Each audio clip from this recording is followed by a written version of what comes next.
So, let us take a very simple example to start with. Suppose we have a circular arc, say something like this. Okay. So, this circular arc is also a pattern. Similarly, if I have some function something like this, some variation of signal. So, you can say this is a signal which varies with time. So, I can say that it is a function f t which varies with time t. So, this is also a pattern. Now, given different such patterns which may be similar or which may be dissimilar, how do we say that two patterns are similar or two patterns are dissimilar? That is the basic problem of pattern recognition. So, whenever I say or I can find out that one pattern is very similar to another given pattern, then I say that the first pattern is recognized as the second pattern, which is nothing but the knowledge that we have or something that we have in our knowledge base. Okay. So, coming to this simple problem, say circular pattern recognition.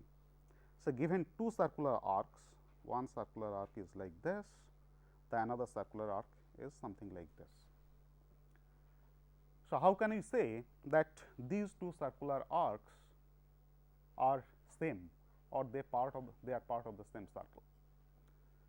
So, as you know that if we go to parametric domain, a circle is defined by a parameter which is nothing but the radius of the circle. And if I do not consider the case of translation invariance, then I will have two parameters, one is the center of the circle and other one is the radius of the circle. So, if I describe a circle only by the radius, in that case the circle is translation invariant. Whereas, along with radius, if I also specify the center of the circle, in that case the circle is translation invariant, because the moment I translate the circle from one location to another location, its center is going to change even though the radius will remain the same. Okay. So, that is why we have different kinds of features, the translation invariant features, rotation invariant features. Of course, if you rotate a circle, the features will also remain rotation invariant. Whereas, once I specify the center of the circle, it is no more translation invariant, because the moment you translate the circle or you shift the circle from one position to another position, the center of the circle is going to change. Okay. So, given these two circular arcs, if I want to say whether these two circular arcs are same or part of the same circle, or these two circular arcs are similar, then what I have to do is I have to find out what is the radius of the circle, I have to find out what is the location of the center of the circle. Okay. So, naturally, to find out the radius of the circle, it is a matter of school level mathematics. What we will usually do is, we will try to find out a perpendicular at one point on the perimeter of the circle. So, you draw a perpendicular like this. Similarly, you take another point on the perimeter of the circle, you also draw a perpendicular to the circle at this particular location. Okay. And the point of intersection of these two perpendiculars is nothing but the center of the circle. Okay. And once I get the center, then finding out the radius is very simple. It is nothing but the distance of a point on the perimeter from the center. So, I can easily find out the radius and I can also find out the center. Similarly, if I perform the same task for the second circular arc, I can find out what is the location of the center, or taking perpendiculars from 2 points on the circle, I can find out what is the location of the center, and once I have the location of the center, I can find out what is the radius of the circle. Okay. So, in this case, let me call it, this is radius 1, because it is of the first circular arc. Let me call it as center 2, because it is center of the first circular arc. Similarly, in this case, let me call it as radius 2, because it is radius of the second circular arc and the center of the second circular arc. Okay. So, now if I find that radius 1 is same as radius 2, these two radii are equal, and in most of the cases I cannot get the condition that these two are exactly equal, because there is error of quantization, error of measurement. Okay. So, because of those error, and similarly there is also error in segmentation. Okay.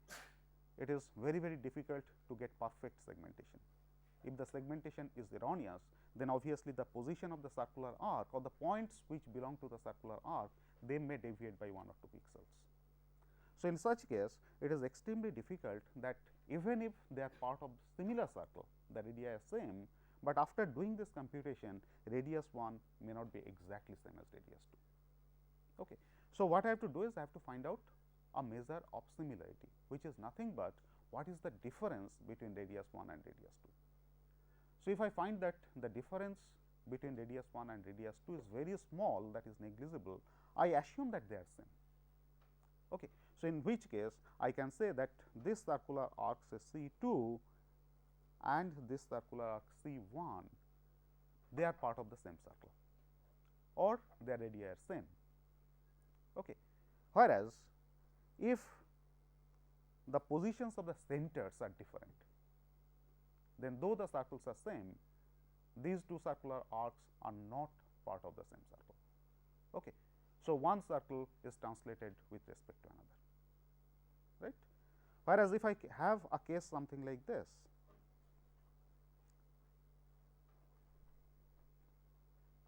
okay. So, here what I am trying to do is I am trying to depict a case where I have two different circular arcs of the same circle, but these two circular arcs are not connected. They may not be connected because of various reasons. I can have a situation something like this. Say I have a circle, but on this circle I have another object. So, this part is occluded. Okay. So, this object is on top of the circle, and when I take the image from top side, naturally this part of the circular arc and this part of the circular arc or this part of the periphery will not be visible to the camera. Okay. So, once I do this segmentation, I will get a situation something like this. So, though these two circular arcs are part of the same circle, but they become discontinuous. Now, in this case, if I want to find out whether they are part of the same circle or not, I will perform similar type of operation, find out the centroid location of the center, and here you will find that the location of the center considering this arc and considering this arc, they will be same, or they may not be exactly same, but they will be very close to each other, or distance between these two centers is very small. Okay. Whereas, so in this case the center will be very close and the radius, the length of the radius will also be similar. So, in this case we can say that both these circular arcs are part of the same circle. Okay. So, what I am trying to do is whenever I want to recognize a pattern, what I have to do is I have to extract certain features of the pattern, and using those features in the featured domain I have to find out whether the patterns are similar, the patterns are same or the patterns are different. Okay. So, over here in this particular example I have taken this is a very simple case of circular arc. So, I have simply calculated the length of the radius and the position of the center. Okay. Whereas, over here this is not a simple pattern like a circular arc. Okay. So, in these cases we have to find out that what are the kind of features that we should be able to extract, which is useful for recognition purpose or which is useful for classification purpose. So, that given another pattern of similar form, I can say that this pattern P 1 and this pattern P 2, whether these two patterns are same, they are similar or they are widely different. Okay.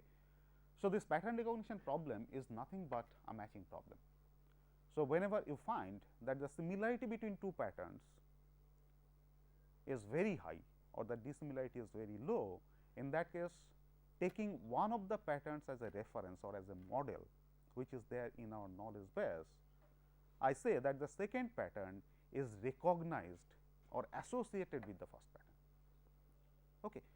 So, in any recognition problem, I have to have a set of knowledge or set of model, and given an unknown pattern, I have to identify that unknown pattern with one of the patterns which is known to us. Okay. That is basically the pattern recognition problem. And to generate these known patterns, obviously, as I said that we have different kinds of learning. One is supervised learning and the other one is unsupervised learning. Okay. So, in case of supervised learning,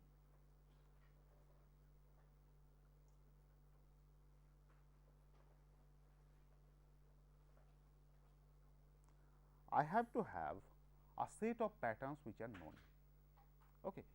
So, a set of similar such patterns, maybe this pattern is generated by some measuring instrument. Okay. So, I have to take similar such patterns from the same measuring instrument, a number of such patterns, and whatever feature I extract for one pattern, I have to generate similar features for all other patterns, and using these features I have to generate a model. That is a feature vector which is representative of this class of patterns, and that is the representative feature vector which is to be kept in the knowledge base. So, anytime a new pattern comes, I will generate similar such feature vector and compare these two feature vectors, whether what is the distance between these two feature vectors. So, if the distance between the two feature vectors is very small, I will say that this unknown pattern is same as the pattern that I have in my knowledge base. If the distance is large, I will say this unknown pattern is different from the pattern that I have in my knowledge base. Okay.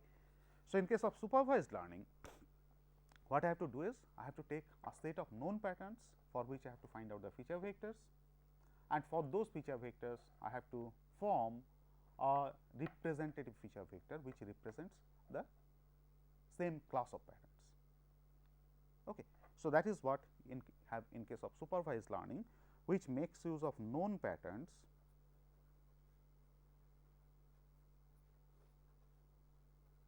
for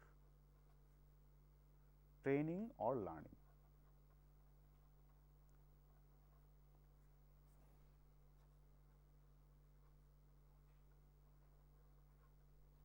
Okay.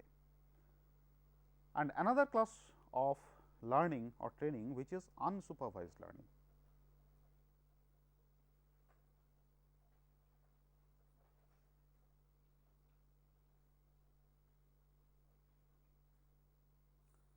So, what is the difference between supervised learning and unsupervised learning?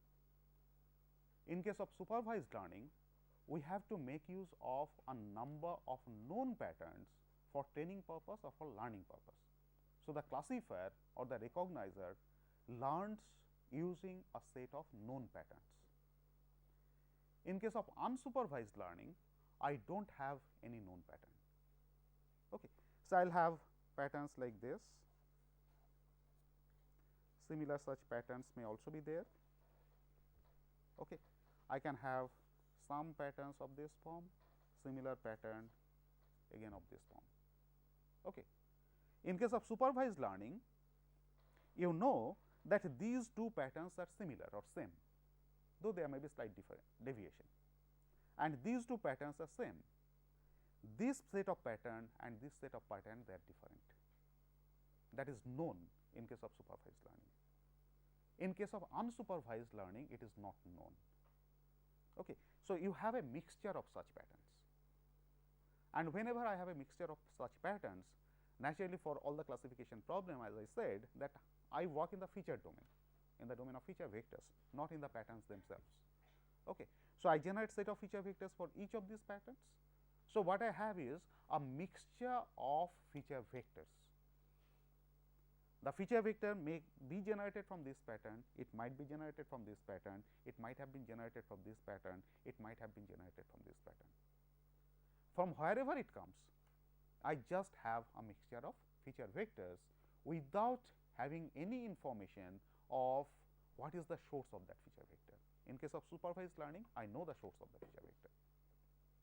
So, for unsupervised learning, what I have to do is I have to process those feature vectors, and by processing those feature vectors, I have to partition the set of feature vectors into a number of subsets, where the feature vectors in one set are generated from similar patterns, feature vectors in another subset are generated from another set of similar features. Okay. So, the feature vectors generated from these two classes will be going into one set, and the feature vectors generated from these patterns will move to another set. And this partitioning of the feature vectors into different sets have to be done by data processing. This knowledge is not known beforehand. In case of supervised learning, this knowledge is known beforehand. Okay. So, once I partition the feature vectors into different subsets, then I can take the feature vectors from every set. So, from set 1, I take all the feature vectors, and using those feature vectors, now I generate a representative feature vector, which in case of supervised learning, because I knew the class belongingness of the feature vectors, straightway I could have used those feature vectors to generate the representative feature vector. In this case, the first step, which was already known in case of supervised learning, that is not known. So, I have to do it first, that is partitioning the feature vectors into different subsets, and once that partitioning is done, I have to take the feature vectors from every different partition, and using feature vectors belonging to a single partition, I have to generate a representative feature vector for that class of patterns. Okay. And then going for recognition, the task in supervised learning, unsupervised learning, that remains the same.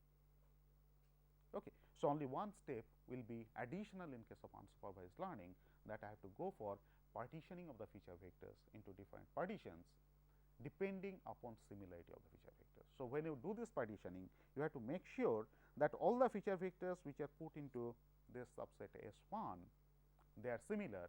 All the feature vectors which are put into subset S2, they are also similar. Whereas, if I take a feature vector from S1 and another feature vector from S2, these two feature vectors have to be widely different. They should not be similar.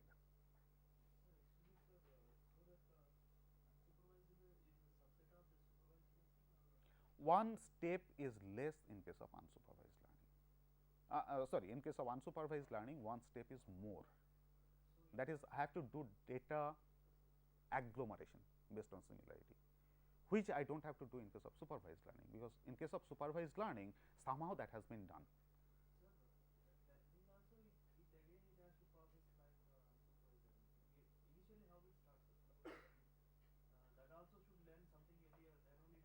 Yeah, that also learns, but what it is learning, that is known. See, in case of supervised learning, coming to the feature vector domain, suppose I have a set of feature vectors f1, f2, f3, f4, f5, f6, f7 and so on. Okay. Suppose this f1 to f3, these are the feature vectors which belong to say class C1. Okay. And f4 to f7, these feature vectors, they belong to class C2, right. In case of supervised learning, this is already told that these three feature vectors f1, f2 and f3, they belong to class C1. Similarly, f4, f5, f6, f7, they belong to class C2. That is told. So, when I am training my recognizer, okay, recognizer has to make a decision that given a feature vector, what is the class belongingness of that feature vector. That is the decision that the recognizer has to do, right. So, when the recognizer is taking this decision, so given this feature vector f1 or another feature vector which is very close to f1, which are widely different from any of these four feature vectors, that feature vector the recognizer should decide that it should belong to class C1. Okay. So, what in case of supervised learning you have is, you have the input, and for this input what decision the recognizer has to take, that is also known. Okay.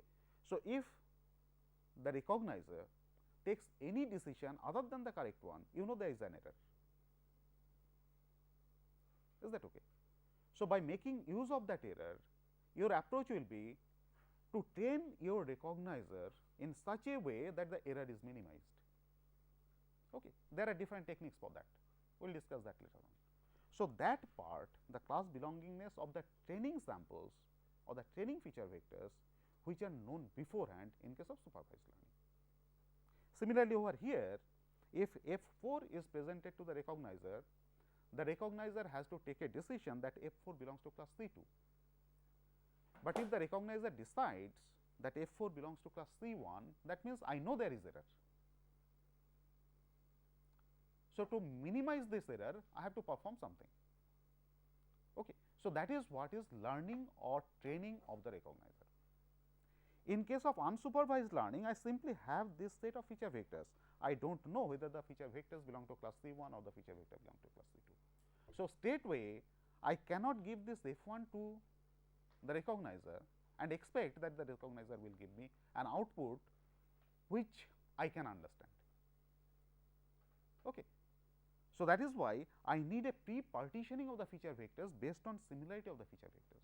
You can say this is a sort of pre-processing. Okay. Now, after doing that, all the feature vectors which are in same partition, I know they are coming from the same class, though I may not know what is that class. Okay. In case of supervised learning, I know what is that class. In case of unsupervised learning, I may not know what is that class, but definitely I know that they are coming from the same class, whatever class it is. Is it okay? So, that is how I can form, but while doing this partitioning, what I am doing is I am making a sort of class association of a set of feature vectors. Okay. And once this partitioning is done, then by making use of this, I can go for recognition purpose or training of the recognizer, and following the training, the recognizer can be used for pattern recognition purpose. Okay. So, this is the difference between supervised and unsupervised learning. So, in case of unsupervised learning, I have to have this job of partitioning of the feature vectors into different partitions or different subsets, and once that is done, the remaining part of learning will be same as in case of the supervised learning operation. I am coming to that. So, for determination of these feature vectors, the simple example I have taken is for circular arcs. Okay. What feature vector you have to generate, or what are the features that you should look into, that depends upon your problem. Okay. If I know that all the patterns that I am going to get, they are basically circular arcs, then features I will try to generate is simply the radius and the center, because given the radius and the center, that uniquely determines the circle. I do not need any other information. If it is an ellipse, then radius and circle is not sufficient, is not it? I have to know the parameters a and b, because x square by a square plus y square by b square, the equation of an ellipse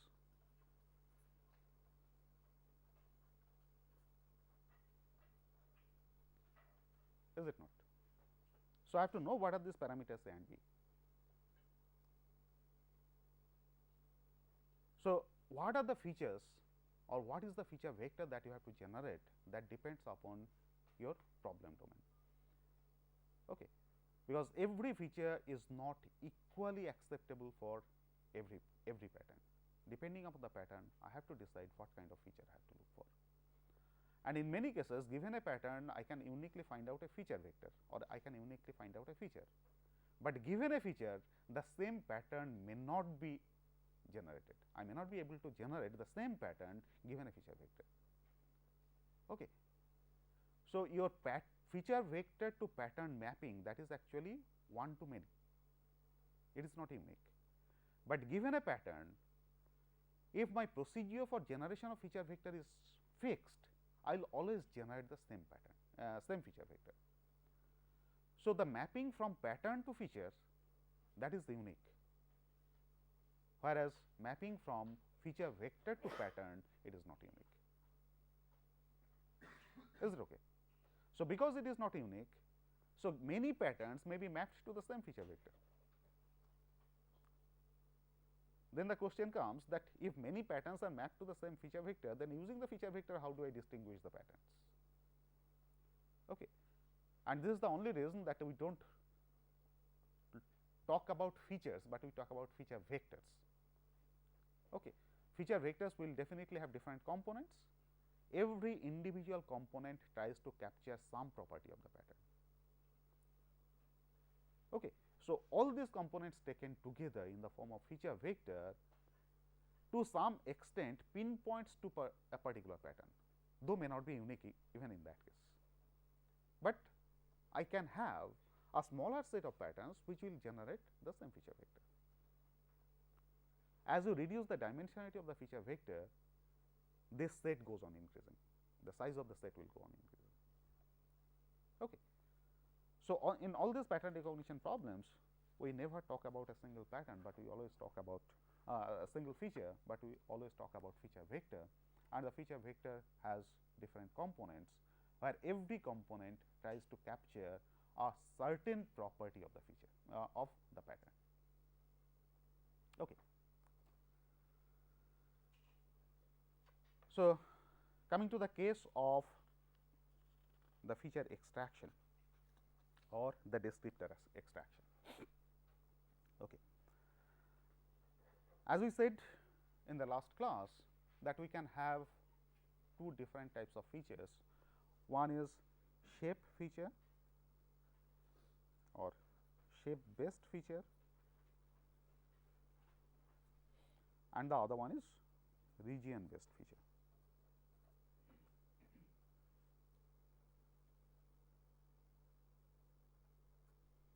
Okay. So, this shape feature simply tells you what is the shape of the object, whether it is a rectangle, it is a scale, it is a square, it is a circle, it is a ellipse and so on, or it has some arbitrary boundary. Okay. So, that is what is told by the shape feature. And the second kind of feature, that is the region feature, it talks about what is the region, what is the property of the region which is enclosed inside the boundary. Okay. So, by this region what I mean is, in simple gray level image it may be the intensity values. If we have color image, it may be a color feature. Okay. It may also be texture feature if the region has different types of textures. Okay. If it is a color texture, I can have color feature along with texture feature. Okay.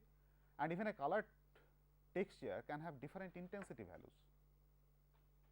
Okay. So, when we talked about color image processing, particularly in HSI model, we have talked about hue, saturation and intensity, and we have said that hue gives you the color information, saturation gives you the purity of the color, and intensity is black and white equivalent of the intensity value. Okay. So, if the intensity is high, the image will be bright. If the intensity is low, the image will be dark. So, I can have within a region the texture feature, color feature, intensity feature, combination of all three or any one of them, okay, or any two taken at a time. So, that is why I said that a single feature does not give you a proper description. What I have to take is multiple number of features, where every feature tries to capture certain property of the pattern, and all those features taken together in the form of a vector, and whenever I form a vector, the position of the element within the vector is very, very important. Okay. So, I have to put these features in a particular order, and all through I have to maintain the same order, right. So, all these features taken together put in the form of a vector to some extent pinpoints to a particular pattern or to a class of pattern, where the domain of this class is very, very narrow. As you reduce the dimensionality of the feature vector, the domain will become wider, because more and more patterns of different types will come into the same class. Okay. So, first let us concentrate on this shape feature or shape based feature. Okay. So, suppose we can have an arbitrary shape like this. Okay. And earlier we said that whenever we want to detect a shape feature, it is not necessary that I have to know what is there inside. If I know or if I code only the boundary of this shape, that is sufficient to tell me what is the shape feature. Okay. Now, one of the kind of features or the descriptors which can be used to describe or represent this particular shape is what is called a chain code.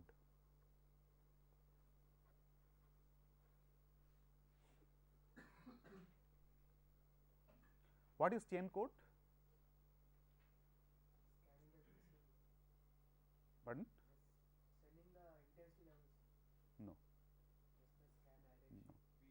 Chain code is, if I want to represent this boundary, an arbitrary boundary, by linear segments, that is some sort of linear approximation of piecewise linear approximation of arbitrary boundaries. Okay. So, if I want to represent this arbitrary boundary by piecewise linear approximation, then I can represent this boundary by linear segments of some specified length and specified direction. Okay. So, if I represent this boundary by sequence of linear segments of specified length and specified direction, that is what is called a chain code. Is that okay?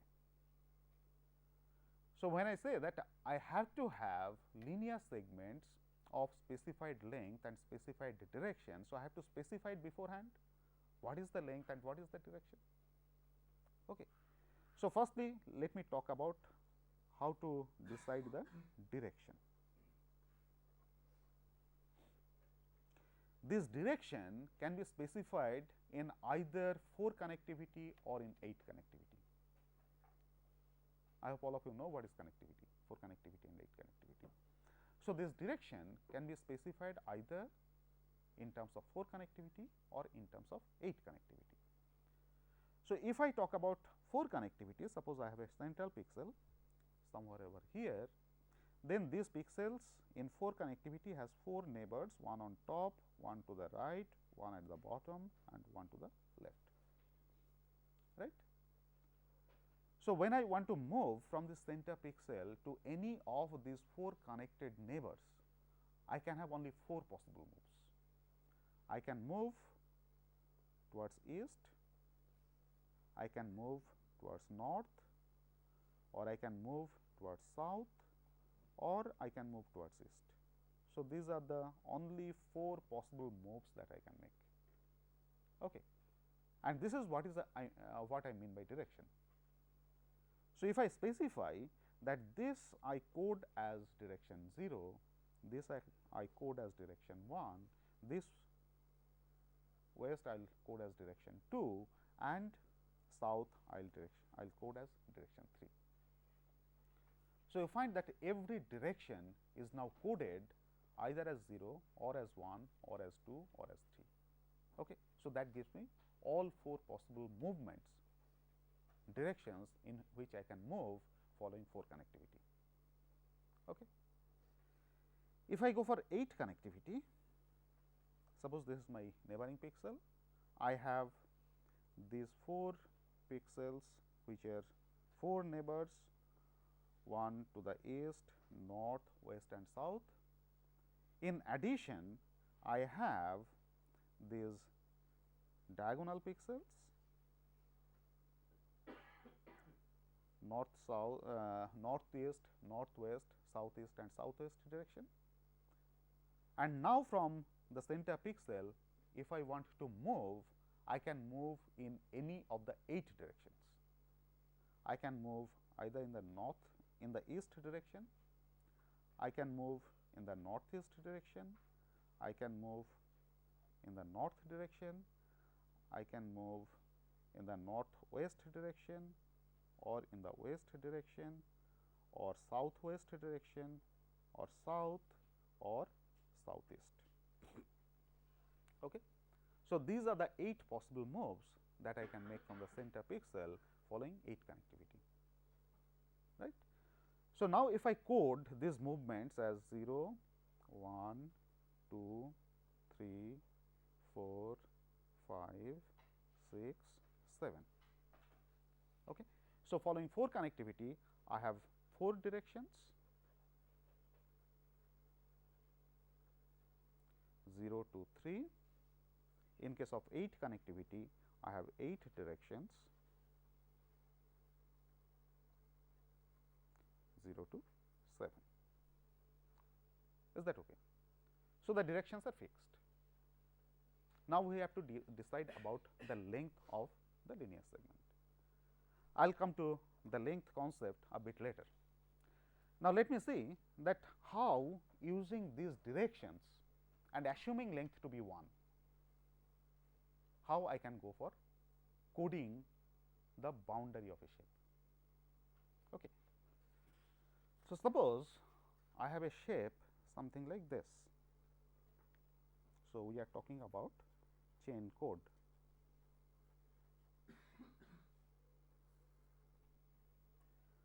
Suppose I have a boundary something like this.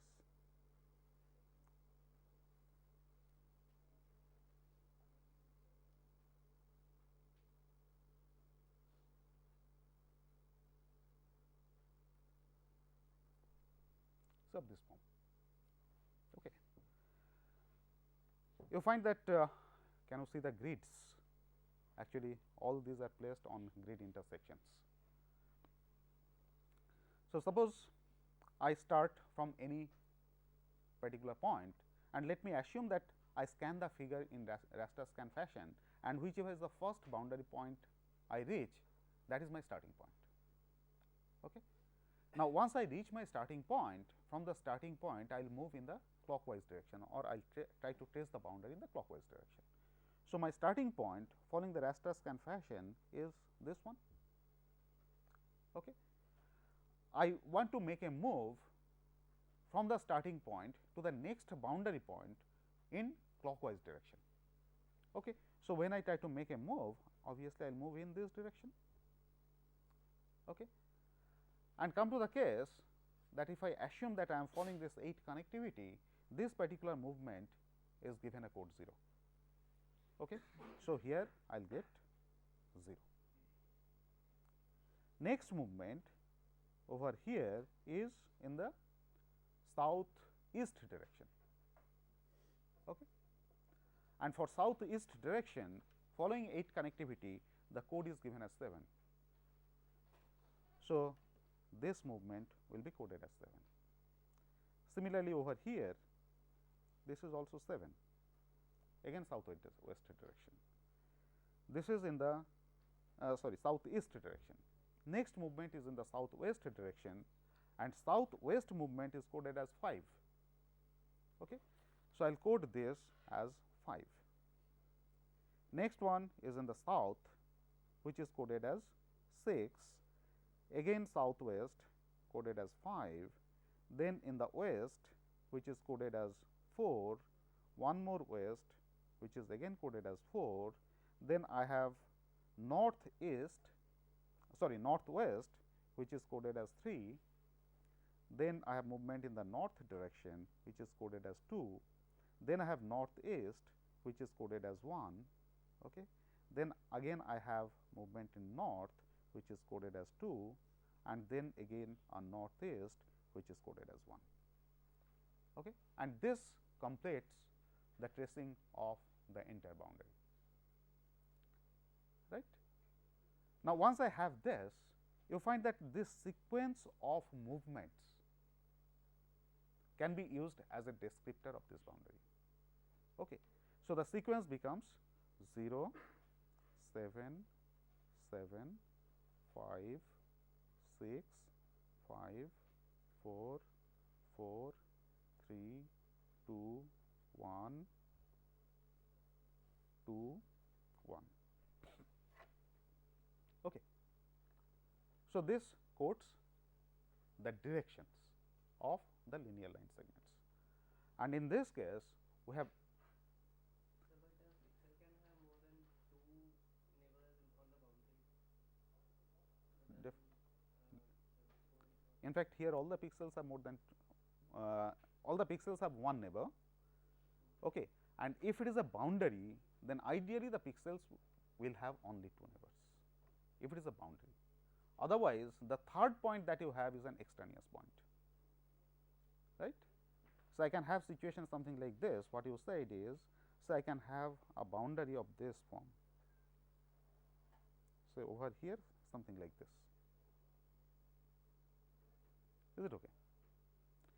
So, when I go for chain code, this has to be taken as an extraneous point, which has to be removed beforehand, and for removal of this you must have heard about morphological filtering. Do just opening and closing operation, okay, and these extraneous points will be removed.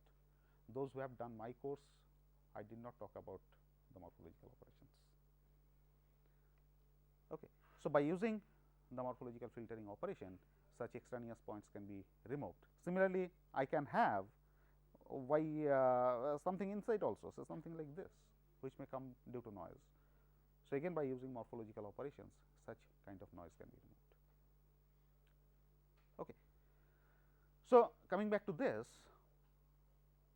boundary is represented by a sequence of directions like this, and over here the length of the line segment is assumed to be 1, because I have moved from every pixels to its neighboring pixel.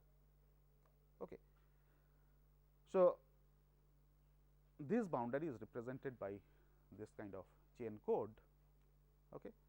And you find that the problem with this chain code is that instead of taking this as my starting point, if the starting point comes out to be somewhere over here, then the chain code will be totally different. The chain code will be 5, 6, 5, 4, 4, 3, 2, 1, 2, 1, 0, 7, 7. Okay. So, if I take this point as my starting point, then this is the chain code. If I take this point as my starting point, then this is the chain code. So, the chain codes are totally different. Not only that, if the shape is rotated, then I have even worse situation. In this case, at least even if the chain code is different, but the same symbols appear in the same sequence. Okay. But if the shape is rotated, let us take a very simple case. Say I have a rectangle.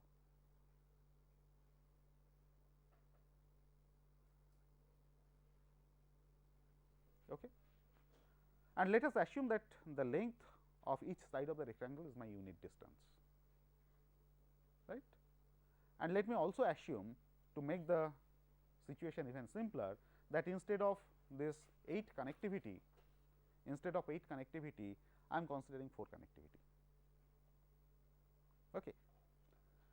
So, following this 4 connectivity and taking this as the starting point, the chain code for this particular figure, assuming that every side length is of unit distance or is of unit length, will be 0, 3, 2, 1. Okay. Now, if I simply rotate this by 45 degree,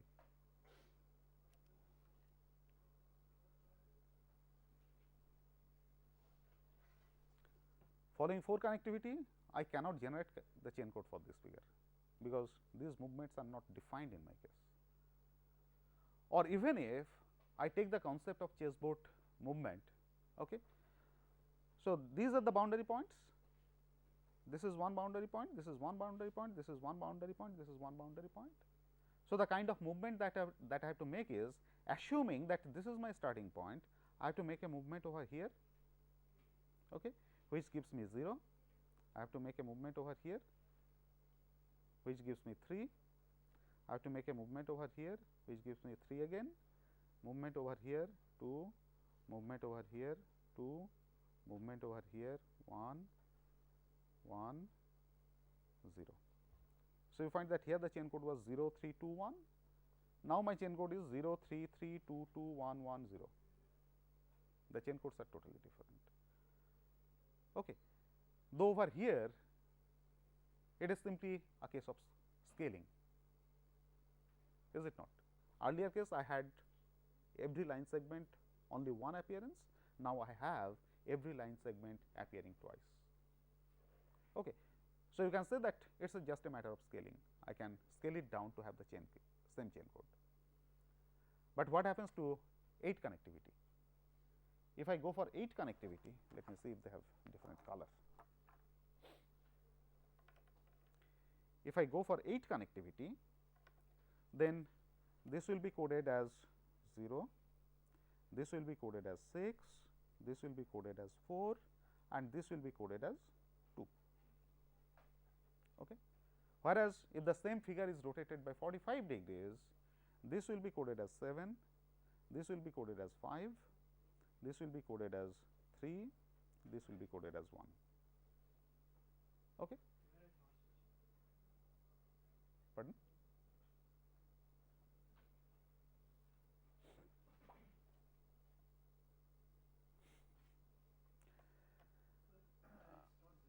Yeah. So, now it is visible. Okay. So, you find that over here my chain code becomes 0, 6, 4, 2, and over here the chain code becomes 7, 5, 3, 1. Okay. So, following 4 connectivity, though I could say that one is just a scaled version of the other, the moment I go for 8 connectivity, because this gives me more precision, the chain codes are totally different. Okay. So, when I go for such chain code representation of boundary, you find that if I simply translate this figure, move from one position to another position, the chain code will remain the same. But if I rotate the figure, the chain code becomes totally different. So, this sort of representation, boundary representation, is translation invariant, because it does not vary with translation, but it is not rotation invariant, it depends upon rotation, right. Also, the problem of selection of starting point is over here. As I change the starting point, shift the starting point, the chain code again becomes different. Okay. So, how to take care of these problems if I want to represent a boundary or a shape by chain code? Okay. So, there is a concept of differential chain code.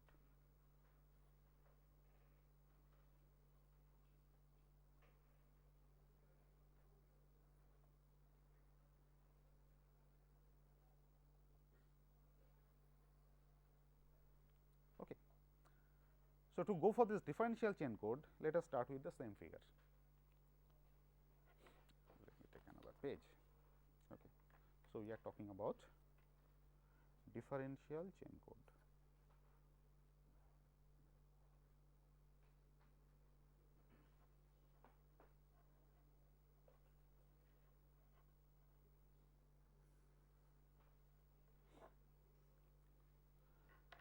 So, let us start with the same figure.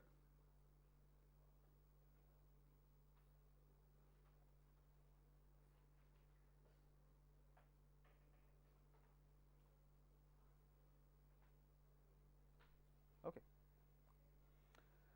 Now, over here what I do is, when I move from the first point to the second point, I do not give any code to this, right. When I move from the second point to the third point, okay. So, here the code was supposed to be 0, right, and here the code was supposed to be 6 following 8 connectivity. So, instead of giving this direct code, what I give is that how many rotations either in the clockwise direction or in the anticlockwise direction of the rotations in my coding scheme has to be made, so that I move from 0 to 6. Okay. So, you come to this coding scheme.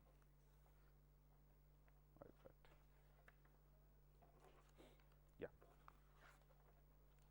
So, this is 0 and this is 6.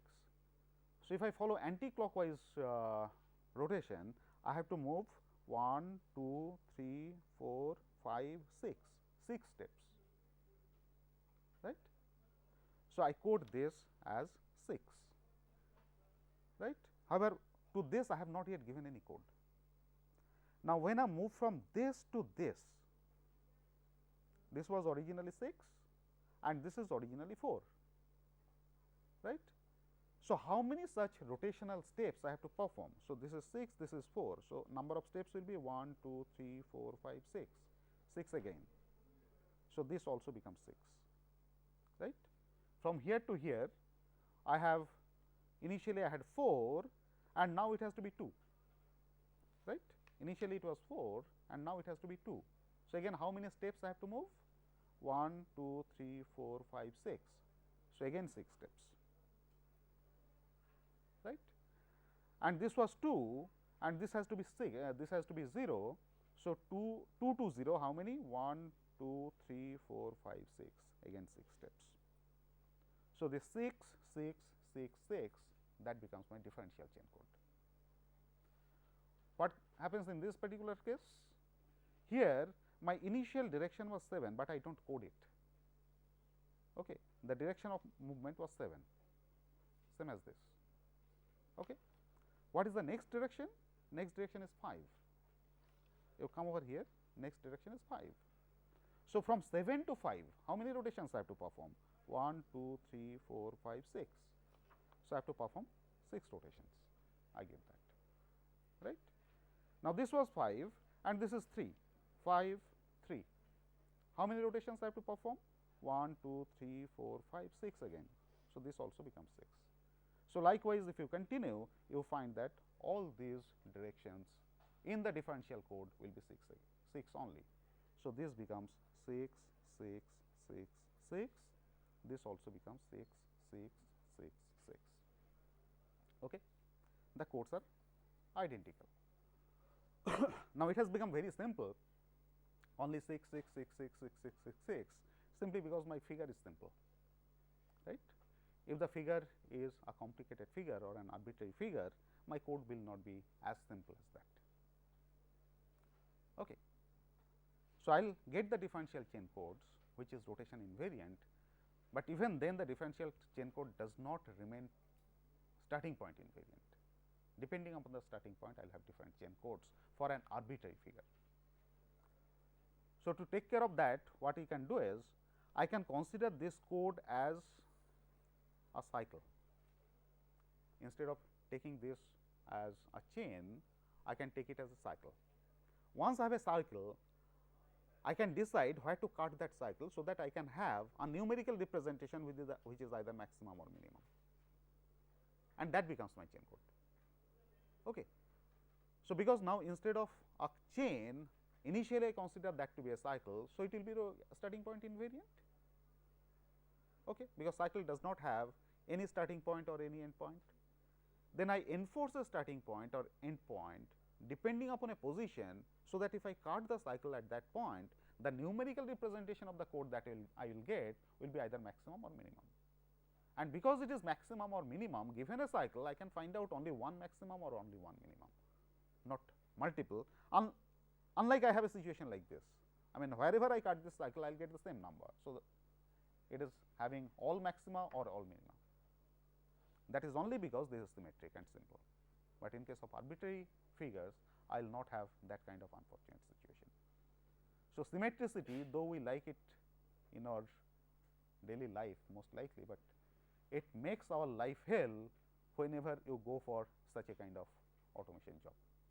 Sir, here there will be no problem due to this symmetry. Pardon? Sir, in this example. This example there is no problem. No problem. This example, because this is a very simple one, but when you work with the real life problems, you do not get such simple situations, you will have arbitrary figures. Okay. So, we will stop here today. Next day we will continue with other features and feature description techniques. Thank you.